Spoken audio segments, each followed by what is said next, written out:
Hi everyone, welcome back to JJ Sport TV, and this is another edition of Sports Rap Show. We'll be talking football updates and match analysis across the world of football. To the Italian Serie A, Napoli, the defending champions of the Scudetto last season, we have not seen them sign any player this transfer window. And don't you think they need to sign more players to retain their Scudetto title? Hi everyone, this is Lady and welcome and thank you every time for tuning into your JJ Sport TV and subscribing and liking. Please keep it going, help us share the video and let it go more. Now, concerning Napoli, I think they really need to. I'm not. It won't be a whole overhaul, but they need to reinforce. They need to reinforce. They need to have a better squad depth. If they have the expectations of retaining their title or at least doing better than last season in the Champions League. So Kim is gone. He needs a replacement as soon as possible, a quality replacement. So they need to be in the market. We've seen the treble winner signing players in. So I don't think having the Scudetto is a place to stop and then thinking, okay, we've arrived. So they need more players. Yeah, and that's fair enough. Um, Liverpool have confirmed the signing of Dominik Szoboszlai from RB Leipzig. The fee is 70 million euro and 60 million pounds. What quality does Szoboszlai add to that Liverpool team? He's a midfielder.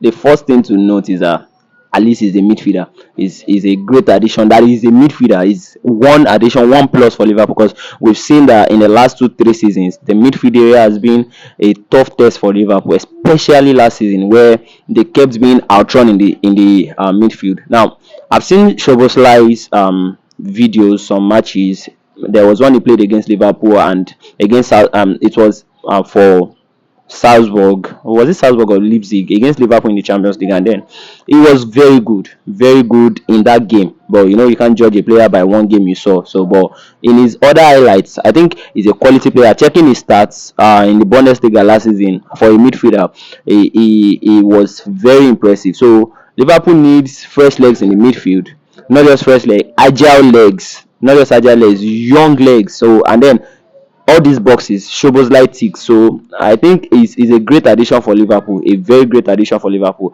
And then I said yesterday in a place where I was that when I was asked about Szoboszlai concerning the transfer fee, I think it's a very reasonable transfer fee considering the fact that the market is a very inflated market right now. Szoboszlai going for 60 million pounds is a deal. Is a deal. So a lot to look forward to in the camp of Liverpool on the side of Szoboszlai. All right, still Liverpool have not signed a right back this transfer window. If Liverpool don't sign a right back, which player do you think will fit into that position? We may see the likes of Alexander-Arnold, McAllister, and Szoboszlai in the midfield. Which player do you think will fit into that right back position if Liverpool does not sign a right back this transfer window? Oh, the right back position. I like we said last time on Sports Rap Show that Liverpool really need to sign a right back. It is necessary. You can't keep depending on a player who has all his mind in playing in the midfield in Alexander Arnold and then depending on him to be in the right back position perpetually. So there is a need to sign a right back. But if they don't, before we've seen the likes of what was it called, James Milner and Joe Gomez deputize for Alexander Arnold in the right back position. But right now James Milner is gone. You can't depend on Joe Gomez given his injury record. So but that's the only option now, not even the best option. That's because this guy Calvin Ramsey has been loaned out, that was bought from Aberdeen last season. He has been loaned out again to Preston North End. So the standing option right now is only Joe Gomez. So I think Liverpool still need to do well in the market. So whether he's good at the position, whether he's not, they don't have a choice than to use him unless they sign a right back. All right. FIFA has set to announce a new offside rule, whereby until the maybe the forward any player has to his whole body has to be after the defender. Do you think which of the do you think is the defender that rule will pay off for the forward that want to score? I think it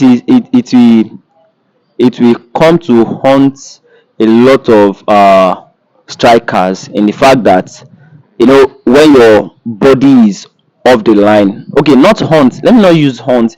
But they it will be of good advantage to the strikers in the fact that they will need to learn how to position themselves. One, so not just thinking, okay, let me outrun this defender every time without checking on whose last tail I'm on. So, but for the defenders, it is time for them to be very much more careful now, because it is easy for them to think, okay, I can see your body, as long as your whole body is out of line, then I can leave you there to stay. In milliseconds, the defender can just the striker can just run back in line. And so it is, for me, it's a rule I would love to see play out, because we've seen a lot of controversial decisions that came because of indecisive offside rules.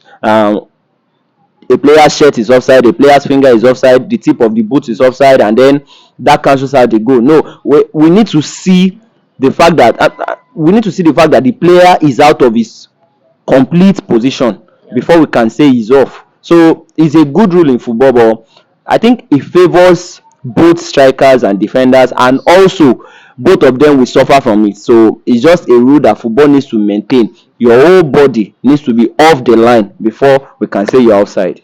All right.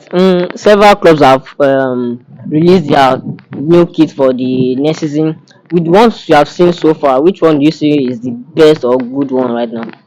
Uh, I won't call anyone the best to my knowledge. I think what will actually matter at the end of the day will be what you do in the jersey. But that's not to say that I'm not surprised by there is a particular team I'm surprised by their new innovation. It's not totally off, but I'm just surprised, and that's Bayern Munich. Switching completely to white and red and stripes, unlike before where you have complete red and a little bit of white touches. But it is what it is. It's a beautiful jersey, but all the same, what will really matter at the end of the day will be what you do in the jersey. All right.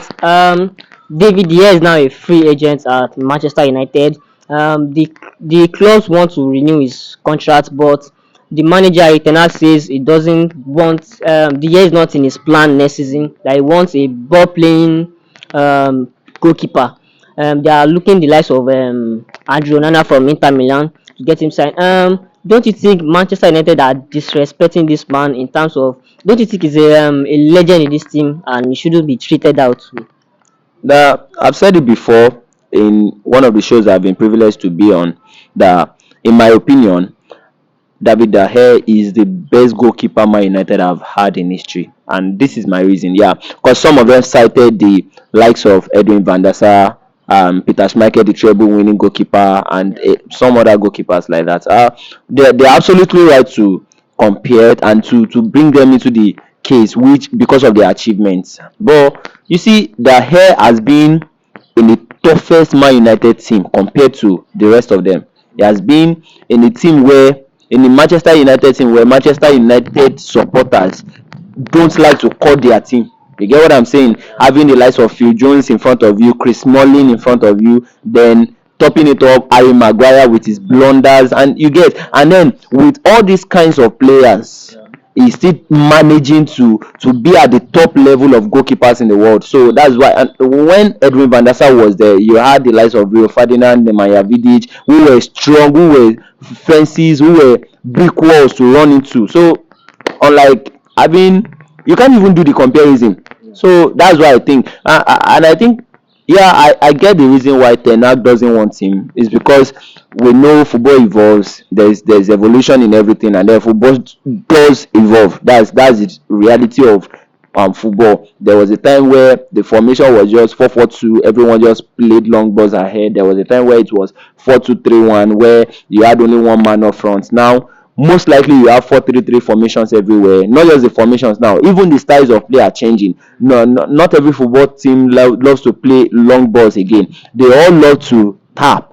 They all love to play from the back, and that is what has affected that here now. I'm sure the reason why Ten Hag doesn't want him to stay will surely not be because of his saving ability. He is one of the best goalkeepers in saving But when it comes to distributing passes and then playing with your feet, we know he's weak in that side. So, but it is understandable why Eric Ten Hag doesn't want him. But what I don't understand is how Man United are not there to back the help. I'm not saying they have to compulsorily give him a new contract, but there is a way you honor a man even if you want him to go. Now we see that in the case of Barcelona when they wanted Messi to come back so they can honor him, because the way he left is not the way they would have wanted him to go. They wanted to give him a proper befitting farewell, and then that's how I think Man United should handle his case.